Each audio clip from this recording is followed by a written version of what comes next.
Hallelujah. സ്തോത്രം. ദൈവ തിരുനാമത്തിന് ഈ നല്ല പ്രഭാതത്തിൽ മഹത്വമുണ്ടാകട്ടെ. ഇനി നല്ല പ്രഭാതത്തിൽ എൻ്റെ മെസ്സേജ് കേൾക്കുന്ന ദൈവത്തിൻ്റെ പൈതലേ, നിങ്ങളെല്ലാവരും കർത്താവായ യേശുക്രിസ്തു അനുഗ്രഹിക്കുകയും സഹായിക്കുകയും ചെയ്യട്ടെ. ആമേൻ. ഒരിക്കൽ കൂടി നിങ്ങളുടെ മുൻപിൽ ഒരു നല്ല വചനവുമായി നിൽക്കുവാൻ ദൈവം ഒരുക്കിയ സാവകാശം നന്ദി അർപ്പിക്കുന്നു. ഇനി പ്രഭാതത്തിൽ വീണ്ടും വരുന്ന കർത്താവായ യേശു ക്രിസ്തുവിന്റെ നിസ്തുല്യ തിരുനാമത്തിൽ സ്നേഹം അറിയിച്ചുകൊള്ളുന്നു. ഇന്ന് ഈ പ്രഭാതത്തിൽ ബ്ലസ്സിമനിലേക്ക് എല്ലാവരും സ്വാഗതം ചെയ്യുന്നു. ബ്ലസ്സിമനെ നാം ധ്യാനിക്കുന്ന വചനം യോഹന്നാന്റെ സുവിശേഷം 8-ാം അധ്യായം 47-ാം വാക്യത്തിൽ നിന്നും നമുക്ക് ശ്രദ്ധയോടെ കേൾക്കാം. ദൈവസന്തതിയായവൻ ദൈവവചനം കേൾക്കുന്നു. നിങ്ങൾ ദൈവസന്തതി അല്ലായകൊണ്ട് കേൾക്കുന്നില്ല. ഇവിടെ രണ്ട് കാര്യങ്ങളെ കുറിച്ച് ദൈവം നമ്മളെ വെളിപ്പെടുത്തുന്നു. ഒന്നാമത്, ദൈവസന്തതി ആയി ഇരിക്കുന്നവർ ദൈവവചനം കേൾക്കുന്നു. രണ്ടാമത്, നിങ്ങൾ ദൈവസന്തതി അല്ലായകൊണ്ട് ദൈവവചനം കേൾക്കുന്നില്ല.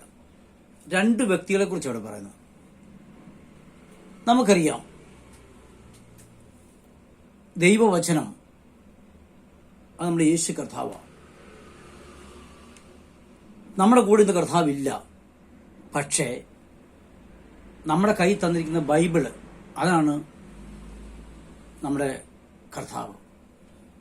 ആ ദൈവവചനം നമ്മൾ പഠിക്കുമ്പോൾ, അല്ലെങ്കിൽ ദൈവവചനം നമ്മൾ ധ്യാനിക്കുമ്പോൾ, അല്ലെങ്കിൽ അത് വായിക്കുമ്പോൾ നമ്മുടെ ഹൃദയത്തിലേക്ക് കടന്നു വരുന്ന ഒരു വലിയ പ്രകാശമുണ്ട്.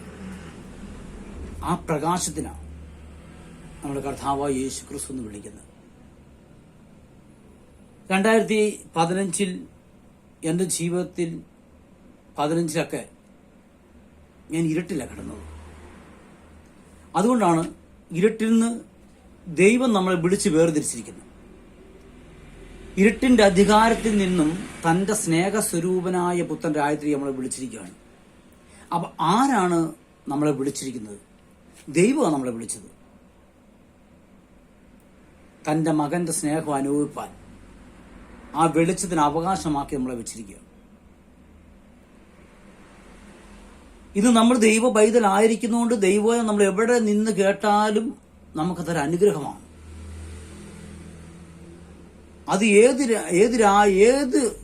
രാജ്യത്ത് നിന്ന് കേട്ടാലും, ഏത് കവലയ്ക്ക് എന്ന് കേട്ടാലും, നമ്മൾ നടന്നു പോകുമ്പോഴും ഇരിക്കും, എവിടെ കേട്ടാലും നമുക്കതൊരു അനുഗ്രഹമാണ്. എന്നാൽ നമ്മൾ ദൈവ പൈതലായതുകൊണ്ട്. എങ്ങനെയാണ് നമ്മൾ ദൈവ പൈതലായത്? നമ്മൾ ദൈവപൈതലായത് കർത്താവിനെ വിശ്വസിച്ചാണ്. കർത്താവിന്റെ കൃപ നമ്മുടെ ഉള്ളിൽ വസിക്കുന്നുണ്ടാണ്.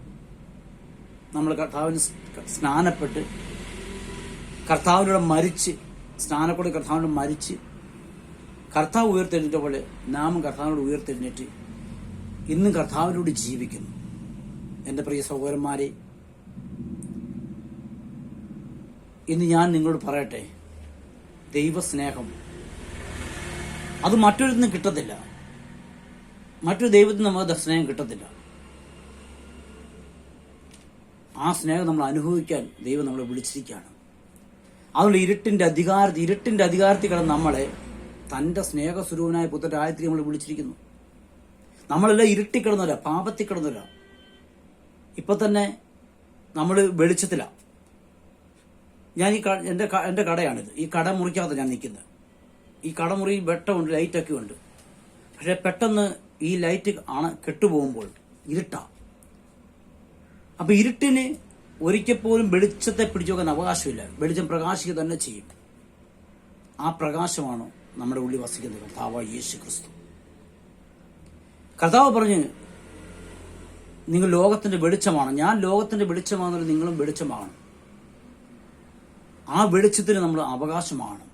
പ്രിയ സഹോദരന്മാരെ, ഇവിടെ ദൈവവചനം പറയുന്നു, ദൈവസന്തതിയായ ദൈവവചനം കേൾക്കും, ദൈവവചനം അനുസരിക്കും, ദൈവത്തിന്റെ കൂടെ നടക്കും, അവരെ തിരിച്ചറിയും.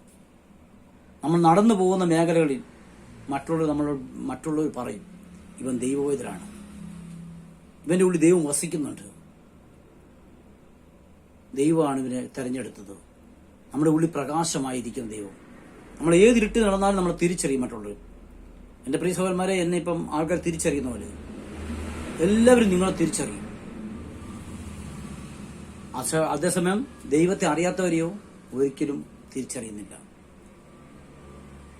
നമ്മൾ എവിടെ നിന്നാലും ആൾക്കാർ നമ്മളെ തിരിച്ചറിയും.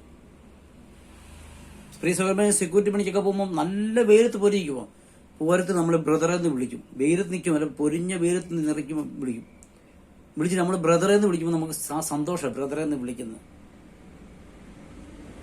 അപ്പൊ എന്തുകൊണ്ട് അവർ ഞാൻ എന്താന്ന് ചോദിക്കുമ്പോൾ അവർ പറയും, ഞങ്ങൾ പല സ്ഥലങ്ങളിൽ പലയിടത്തും ഞങ്ങൾ കാർ പാർക്കിന് പോയിട്ടുണ്ട്. പക്ഷെ അവിടെയൊക്കെ പല സെക്യൂരിറ്റിക്കാരെ കണ്ടിട്ട് നിങ്ങളെ കാണുമ്പോൾ തന്നെ ഞങ്ങൾക്ക് അറിയാം നിങ്ങൾ ദൈവോദരാന്ന്. ഞാനവരുടെ സ്തോത്രം, സന്തോഷം.